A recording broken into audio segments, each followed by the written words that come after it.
Olá pessoal, sejam bem-vindos ao segundo módulo do nosso curso de Fundamentos de Segurança da Informação. Hoje nós iremos destacar dois grandes tópicos, falar sobre os princípios da área de segurança e também da importância dessa área maravilhosa. Bem, antes de tudo, antes de trazer qualquer assunto novo, nós precisamos resgatar o que nós vimos na aula passada. Então, um ponto super importante da gente lembrar aqui é que quando eu olho para um mundo corporativo, uma estrutura de negócio, uma empresa, independente do porte da empresa e do ramo de negócio que ela atue, ela poder entregar um serviço ou vender um produto para o cliente, nós vimos que vai ter a interação entre vários componentes. Esses componentes são aqueles o qual nós usamos ali do Business Model Canvas. E quando eu tenho essa interação desses componentes de forma interna e externa para entregar esse serviço e vender esse produto, eu vou ter o que? Com essa interação, a geração e o tratamento de informação. E essas informações, elas têm um ciclo de vida, que perpassa exatamente por essas fases todas que eu trouxe aqui para a gente relembrar. E algo que agora eu estou trazendo de novo, que é importante agora a gente fixar esse novo conceito, é que essa informação que é tratada no dia a dia, o tempo todo, tem um ciclo de vida. Quando a gente fala em segurança, para que a gente possa dizer que a segurança ela existe, eu preciso ter um equilíbrio entre três grandes fatores: pessoas, processos e tecnologia. Se eu não tenho o equilíbrio entre esses fatores, significa o quê? Que a minha informação em algum momento ela vai estar exposta, ela vai estar vulnerável. Então é super importante que pessoas estejam regularmente conscientizadas, os processos sejam bem definidos e documentados, e as pessoas, por meio dos treinamentos e das campanhas de conscientização, sejam orientadas, né, e treinadas sobre esses processos para que elas saibam das suas responsabilidades, onde o processo inicia, onde o processo termina, e a tecnologia também. A tecnologia no sentido de não só ajudar as pessoas a executar as atividades no dia a dia, mas também para proteger a informação que está no ambiente digital. Mas também nada adianta ter o equilíbrio entre esses três fatores se eu não tiver a preservação dos princípios da segurança, que é o mais importante: confidencialidade, integridade e disponibilidade. Eles são conhecidos como a Segurança CID. Vamos destacar agora cada um deles. Quando eu falo em confidencialidade, olhando aqui para uma definição muito mais formal, que é a da ISO, da 27000 de 2018, fala então que é a propriedade que a informação não é disponibilizada ou divulgada a indivíduos, entidades ou processos não autorizados. O que significa isso, em outras palavras? Que a informação ela só deve ser acessada por quem realmente tem autorização. Então, o Vitor tem autorização para poder acessar uma informação estratégica ou financeira da companhia. De repente, é só para a equipe financeira. O Vitor só precisa acessar algo que é da área de segurança. Então, esse princípio da confidencialidade vai nesse sentido. Vamos trazer agora um exemplo prático para a gente tentar absorver e consolidar esse conceito. Vamos imaginar aqui que uma empresa ela utiliza a solução do SharePoint da Microsoft como um meio de armazenamento corporativo autorizado, tá? E, pegando aqui como exemplo, a equipe do RH tem lá, para guardar toda a documentação que é gerada no dia a dia, essa informação, ela tem, né, o seu SharePoint criado. Então, todos os analistas, os gerentes, enfim, a coordenação, todo mundo tem acesso a essas partes. Isso significa que eu tenho que o princípio da confidencialidade preservada. E se eu olhar o lado negativo, como é que essa confidencialidade ela poderia ser quebrada, poderia ser afetada? Vamos imaginar que o Juan, que é um analista do RH, trabalha na equipe aí, ele compartilhou um arquivo com o seu amigo Fernando. porque o Fernando estava precisando, está começando na área, ele queria algumas ideias de template e tudo mais. E o Juan, ali na intenção de ajudar o Fernando, acabou liberando esse acesso a um documento que é interno da empresa. Essa ação do Juan para ajudar o Fernando parece uma coisa simples, mas ele realizou um compartilhamento indevido. Então, dessa forma, eu teria aí a quebra, né, da confidencialidade. Vamos seguir para um outro exemplo para a gente buscar fixar ainda mais esse conceito da confidencialidade.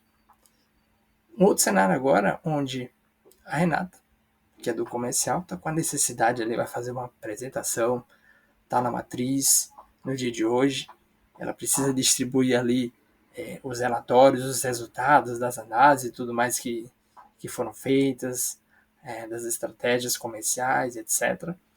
Então ela precisa imprimir e distribuir para quem vai estar presente na reunião.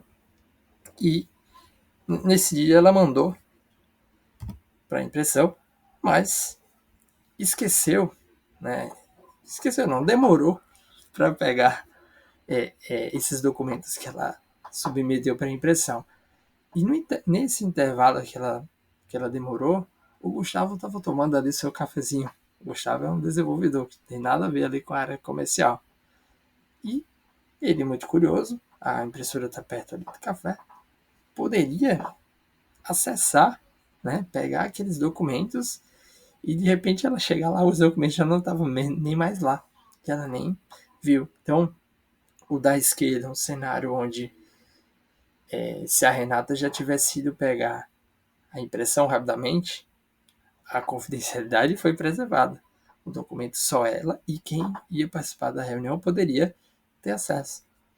E numa situação onde a confidencialidade seria afetada, é exatamente o Gustavo acessando, visualizando aquele conteúdo. Então, um acesso físico indevido àquele documento, tá bom? Então, seguindo aqui, vamos agora para o segundo princípio. Então, a gente tem a integridade. O que diz essa definição formal da ISO 27000 de 2018? Que é a propriedade da exatidão e completeza da informação. Então, significa que a informação ela só pode ser modificada por pessoas que têm autorização. Então, o Vitor tem acesso àquela informação e ele pode modificá-la. Maravilha. E a integridade, ela se divide, vamos colocar assim, né? Ela se estende para dois outros conceitos, que é a autenticidade, propriedade que garante que a entidade é quem afirma ser, e o não repúdio, que é a questão da capacidade de comprovar a ocorrência de um determinado evento ou ação originária de uma entidade. O que significa isso? A autenticidade é o fato de... Vou pegar um exemplo aqui da questão de assinaturas digitais mesmo. Hoje, toda a questão de contratos se utiliza algumas soluções como o DocSign, né, para agilizar todo o processo de assinaturas, quando está formalizando todas as relações contratuais. E as partes envolvidas, elas têm uma assinatura digital. Então, aquela assinatura digital que é chumbada, vamos dizer assim, no documento digital, está confirmando que realmente foi assinado por aquela pessoa. Seria um exemplo de preservar a integridade, a assinatura, e está confirmando que é autêntico realmente. Eu não repúdio, se for trazer exemplos aqui, seria as questões de logs em servidores, em sistemas. Então, se um determinado usuário fez um acesso indevido ou sem querer, aquela ação dele vai ser registrada em log. Ah, não fui eu que fiz, não fui eu que deletei, não fui eu que fiz essa ação. Então, o usuário não vai conseguir negar, porque eu consigo, por meio dos logs, comprovar que aquela ação foi realizada. Mas, para a gente poder enxergar o que seria a integridade, vamos trazer aqui, da mesma forma, outros exemplos. Bem, vamos imaginar que o Cláudio da equipe de TI, ele tem uma rotina ali de fazer manutenções nos servidores. Ele faz esse acesso utilizando aqui o SSH, um acesso seguro, bonitinho, tudo mais, com a troca de chaves, etc. E qualquer mudança que ele precisa fazer no servidor, numa configuração, ele precisa seguir, e de novo, o Cláudio está conscientizado, ele é uma pessoa, ele precisa seguir o processo de gestão de mudança, que está bem documentado, e ele está ciente dessa responsabilidade. Esse processo de mudança fala o quê? Que qualquer alteração que você vai fazer em um ativo de TI, não importa qual ele seja, você precisa de um planejamento, você precisa de uma aprovação e precisa fazer o quê? Um backup antes. Então, ele sabe de todas essas etapas. Ele seguiu certinho, então assim, ele vai garantir o quê? Que se qualquer mudança na configuração der problema, ele consegue o quê? Restaurar o arquivo, aquela configuração para o estado anterior. Ou seja, preservar a integridade. Agora, como é que a gente pode considerar que nesse exemplo, a integridade ela foi afetada ou quebrada? Se o Cláudio não está conscientizado, ele tem um processo bem estabelecido, definido, o Cláudio não for conscientizado ou ele está sendo negligente, ele poderia sim impactar a integridade daquele serviço, daquele servidor, daquele sistema. Tá? Imagina que ele vai mexer uma configuração num servidor que está sustentando um sistema importante da empresa, ele não seguiu esse processo que estava estabelecido na empresa, então ele fez uma mudança de configuração não autorizada. Ele vai, com certeza, afetar a integridade de alguma maneira, tá bom? Então, aqui eu acho que dá para considerar um pouco desse conceito. Outro exemplo, a gente traz agora a Bianca. A Bianca, ela trabalha aqui no financeiro e ela está acessando ali o dia a dia do sistema da área para, enfim, resolver as atividades que ela precisa. E, beleza, para se autenticar no sistema, ela está utilizando seu usuário e senha e tudo mais. E ela vai lá, tá, enfim, fazendo as atualizações que ela precisa. Ela tem acesso ao sistema, ou seja, está preservada a confidencialidade, pode fazer as mudanças que ela tem direito, que ela está permitida para fazer. Mas se eu olho o lado negativo disso, vamos imaginar que esse sistema que a empresa adquiriu do financeiro, ele não foi desenvolvido de forma segura. E as informações estão sendo enviadas para o servidor em texto plano. Então, isso significa que eu não tenho uma proteção, né, um canal de segurança entre o navegador da Bianca com o servidor. E aí, essa informação está em texto plano, poderia estar, por exemplo, a informação aberta, né, para ser interceptada por terceiros, ser modificada, e dessa forma essa informação ela ser manipulada para que o sistema tenha um comportamento inesperado e traga informações de repente do banco de dados. Então olha, né, o que pode acontecer aqui. Então isso seria um exemplo de como a informação, que por não estar dentro de um canal seguro, ela foi o que modificada para que o sistema tivesse então um comportamento inesperado. Então, esses foram os dois exemplos da integridade. Vamos agora para disponibilidade. Bem, disponibilidade é um princípio que, de novo olhando para isso aqui de uma maneira formal, que diz que é a propriedade de ser acessível e utilizável sob demanda por uma entidade autorizada. Então significa que a informação vai estar disponível sempre para as pessoas que têm autorização, ou seja, sempre que necessário. Então, seguindo na mesma lógica, vamos entender aqui, trazendo alguns exemplos práticos. Para garantir que um sistema eu tenho um sistema de e-commerce, né? Tem uma venda muito grande, enfim, é reconhecido no Brasil, e regularmente, para garantir o quê? Que qualquer incidente, enfim, qualquer estabilidade, de repente um período do Natal, de Black Friday, onde geralmente é um período muito maior, né, de demanda, de acessos. Então, qualquer evento que venha a acontecer, que possa, de repente, deixar um pouco mais lento, enfim, o e-commerce, eles têm uma boa prática aqui de que, aplicar rotinas regulares de backup.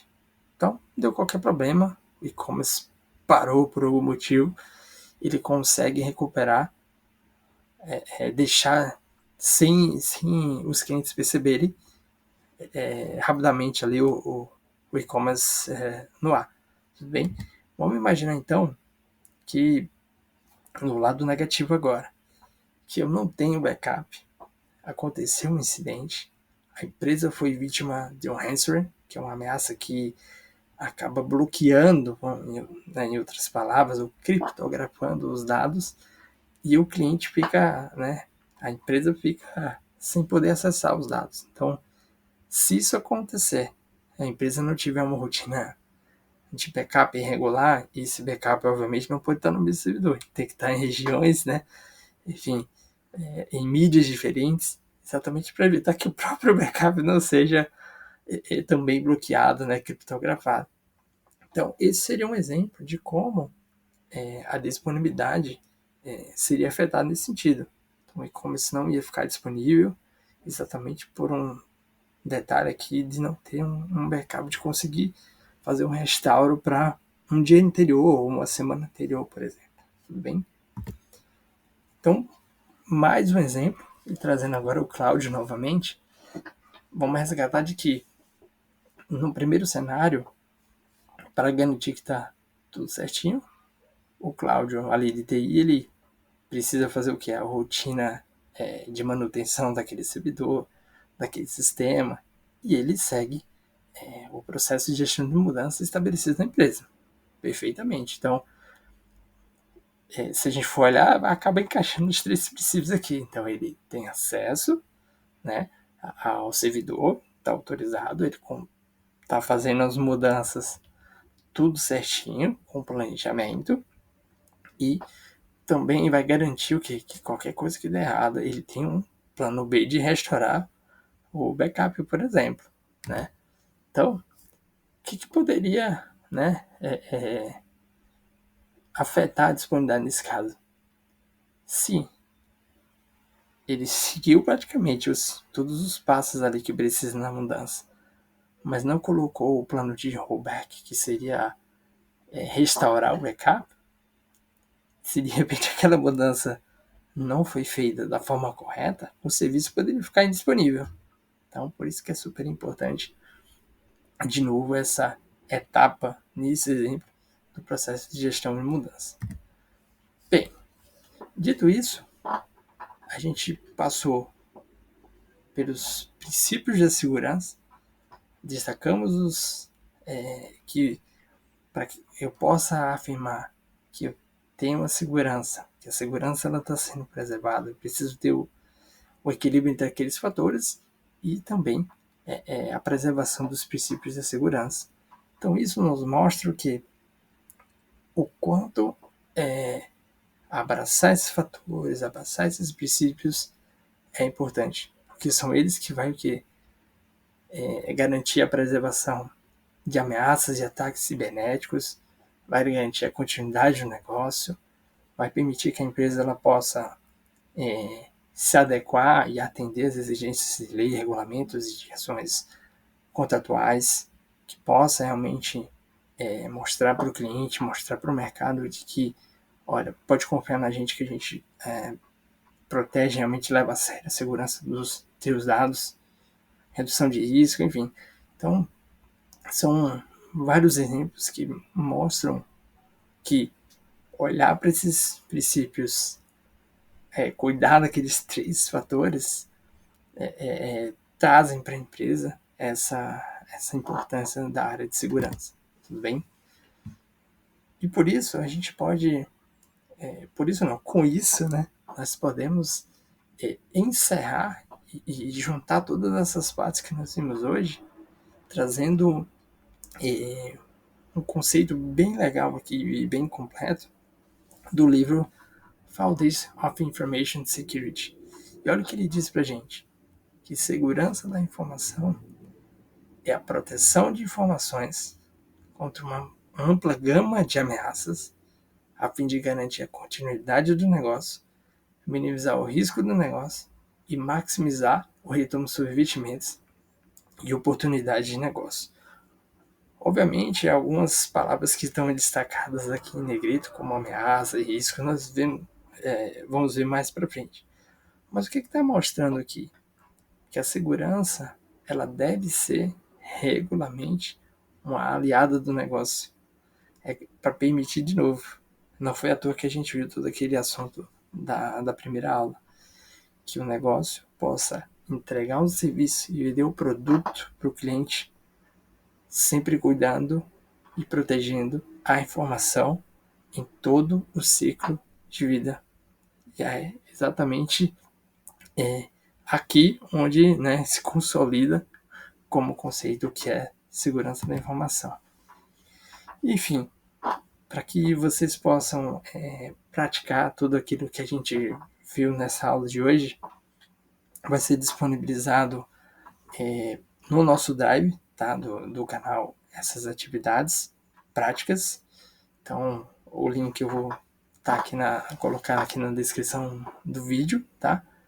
E, obviamente, qualquer dúvida, qualquer interação que vocês queiram fazer, espero que vocês entrem em contato, mandando e-mail para o próprio e-mail aqui do canal, entrando em contato comigo pelo LinkedIn, ou até mesmo mandando aqui uma mensagem lá no WhatsApp e toda a interação que a gente possa fazer no grupo da comunidade.